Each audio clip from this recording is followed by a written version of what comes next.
dal leen ak jàmm ki seen xibaaru mbatit dañu koy dooree ak ñaareelu édition FISDAK festival international de slam bu Dakar bi nga xam ne ñu ngi koy amal jamono jilee fii ci maison de la culture du Tasek diggante ay atelier de slam ay panel ci wàllum citoyenneté jaare ko nag ci yeete yoo xam ne slameurs yi ñoo koy def ba ku nekk xam li la war xam li nga war a xam sa wàll ci réew mi ak ni nga ko war a taxawee loolu lépp dañ ko dellu si ak ki nga xam ne moo di Baye Demba Dieng jiite festival bi lee ñu ngi ci ñaareelu édition bi nga xam ni mooy FISDAK festival international de slam de Dakar muy am ci ñaari fan aljuma ak samedi ci programme bi vendredi 19 décembre 8h30 dinañu dalal ñi nga xamante ni ñooy kan yi tatagal leen 9h foofu nag dinañ def panel maanaam benn waxtaan wu nga xam ni dinañ wax ci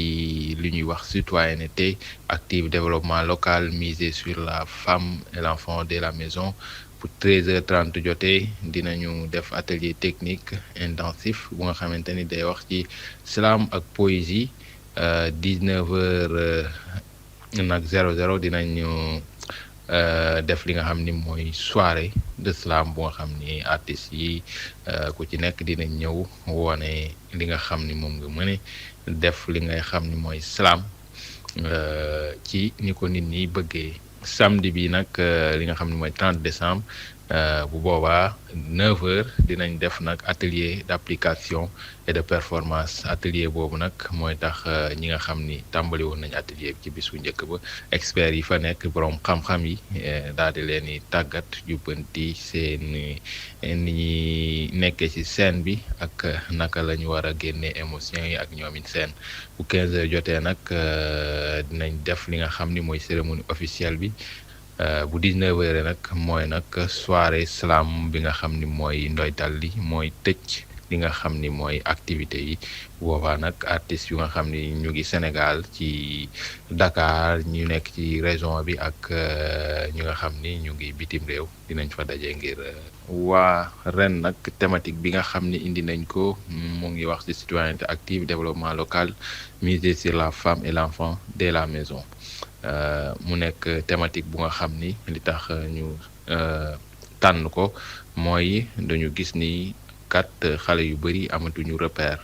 te xale yu bari bu ñu bëggee ñu am repère faaw ñu tàggataat leen faaw ñu dellu ci ñun sunu maam yi nuñ daan tàggate xale yi nuñ leen dañ yaree daan leen jubbanti te lool ci kër ga la daan tàmbalee fi ñu ko daan jaareel mooy ci jigéen ndax jigéen mooy ëpp lu muy nekk xale bu ko defee bu ñu delloo foofu noonu jigéen ñi dinañu mën a tàggat xale yi ndax ñooy ëpp lu ñuy nekk ak ñoom tàggat leen ci nan ngay doxalin bu rafet ak say dëkkandoo nan ngay doxalin bu rafet jëmale ci say mbokki waa réew ba nga xam ni kat doo def dara lu jàdd yoon ak dara lu nga xamante ni day lor kenn lu lay lor wala luy lor réew mi nga xam ni moom nga bokk muy daal li nga xam ni mooy comportement wu citoyen bu baax. Donc loolu moo tax ñu tànn li nga xamante ni mooy thématique. jóge ci loolu wax ci li nga xam ne moo di wàccaayu festival Galsen Gospel Urbain di festival boo xam ne dafay dem ci wàllu musique gospel fii ci réewu Sénégal ñi ci yëngu dagaloo nag ngir waxtaanee lépp lu jëm ci wàllum luy soxali boobule activité waaye jaare ko ci ubbeeku wane ne musique boobule war naa mun a amal njëriñ ñi ci yëngu yëpp. Bon Galsen Gospel benn mouvement la buy boole ay ndaw yi def musique urbaine. moo xam rappeur bi styliste bi wéykat bi toogukat bi ak ñeneen loolu yëpp pour ñu mën a wane ñoom lu leen yàlla may seen talent sur scène sur peuple bi en fait. différents tous utiles nekk thème bu ñu boole loolu yëpp pour wane ni que ku nekk am na lu la yàlla may te lu la yàlla may ak keneen ki lu ko yàlla may bokkul mais ñun loolu yëpp buñ ko boolee mu leen ci jëm kanam. En effet Galsen Gospel si loolu la jublu pour mun a réunir loolu yëpp boole loolu yëpp parce que benn yàlla ji moo ñu ko jox même bu dee ni que ñun lu ñu am bokkul même bu dee ñu ngi koy defee bokkul ak kii nu mu koy utiliser bokkul mais benn yàlla ji moo ñu ko jox donc loolu moo tax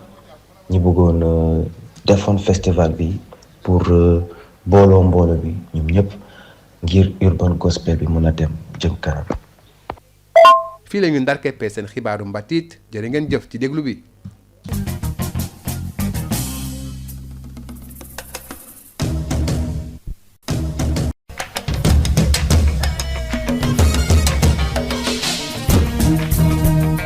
Bonjour et bienvenue dans votre journal de la culture. Deuxième édition du FISDAC, Festival international de slam de Dakar, au programme panel autour de la citoyenneté et de l'activisme au développement local, atelier d'écriture, slam, cérémonie officielle et autres activités visant à faire promouvoir la voix citoyenne à travers le slam. Voici Baïdem Badieng, initiateur de l'événement. Oui, nous sommes à la deuxième édition du FISDAC, Festival international de slam de Dakar, qui se passera à la Maison de la Culture d'Outesec. Donc, pour le programme du panel d'experts, citoyenneté active et développement local. Donc, à 13h30, nous aurons un atelier technique intensif qui se portera sur le slam et la poésie. À 19h,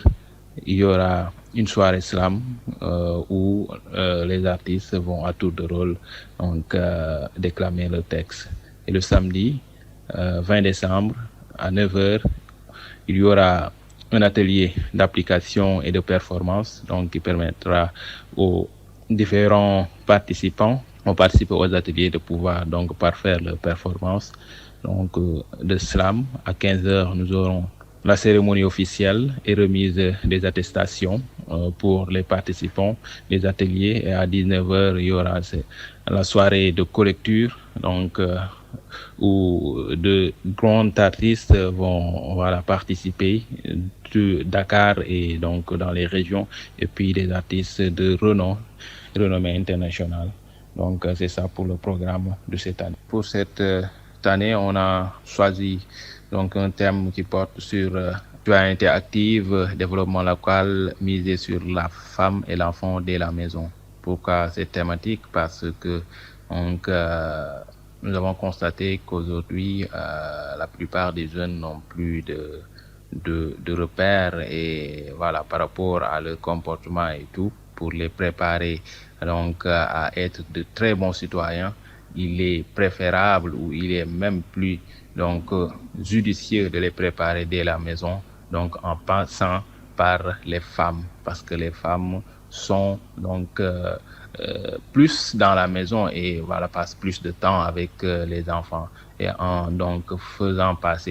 passant par les femmes, ça permettra aux enfants d'être mieux préparés avant d'aller à l'école ou dans... Et puis Galsen Gospel Urbain, une activité autour de la musique gospel qui tend aussi à promouvoir le vivre ensemble. Voici Emmanuel Lébreux, responsable de la communication du festival Galsen Gospel Urbain, qui revient sur l'innovation. Alors le Galsen Gospel Urbain est un mouvement déjà pour commencer, et qui organise un événement majeur annuel qui s'appelle le Galsen Gospel Urbain. Et donc cet événement réunit, rassemble tous les acteurs